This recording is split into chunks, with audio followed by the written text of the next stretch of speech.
Dragon Ball Super 2 is coming. Until next year, they will announce its return, because the manga is already on break, and it is Japanese tradition that the manga is ahead of the anime. This was one of the reasons for the Dragon Ball Super anime to rest after the end of the Tournament of Power. Since the anime was way ahead of the manga, that is, the opposite was happening with Dragon Ball, the manga was very late. So they had to stop the production of the anime so that the manga surpassed, and the story advanced a lot. Now that the manga has already surpassed the anime, after all we follow 2 arcs in the manga that have not yet been to the anime, Moro, Granola and Gas. We are already prepared to see these animated arcs. In addition to these 3 arcs, we will have 2 more adaptives to the anime, which are the ones from the movies, both Broly and Cell Max. The same happened before the first announcement of the Dragon Ball Super anime. 2 movies were released, Battle of the Gods and Frieza's Rebirth. And speaking of Frieza, the next arc we can expect is the Black Frieza saga, which will start in the manga when the anime starts. That's because the audience and profits would be much higher,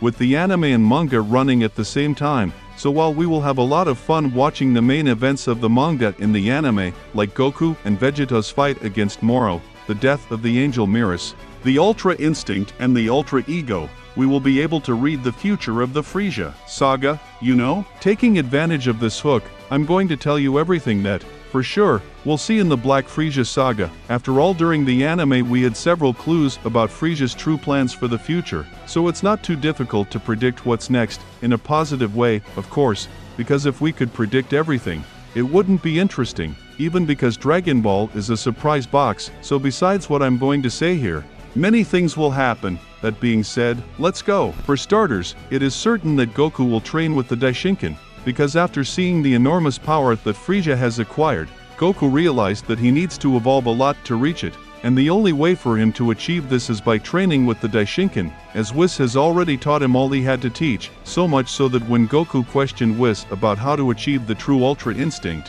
Whis said that he will only achieve it on his own, meaning, from then on, Whis cannot help him. The only one who can make Goku evolve more is the Daishinkan, without a doubt. While Goku trains with the Daishinkan, Vegeta will train on his own in the temple room, as he needs to master Ultra Ego masterfully, and we know that Vegeta gets better results training alone, and whenever he focuses on entering the temple room he evolves much more. That's how he reached Super Saiyan, among several other power evolutions he had. So Goku will evolve his Ultra Instinct to an angelic level. Exactly, the highest mastery of the technique will be achieved by the Saiyan, to the point that nothing and no one can reach him. As with Whis, that is, Goku will be totally invulnerable to any kind of attack and threat, a step forward to become the next Angel of Universe 7, or at least the reserve angel, as was Mirrors.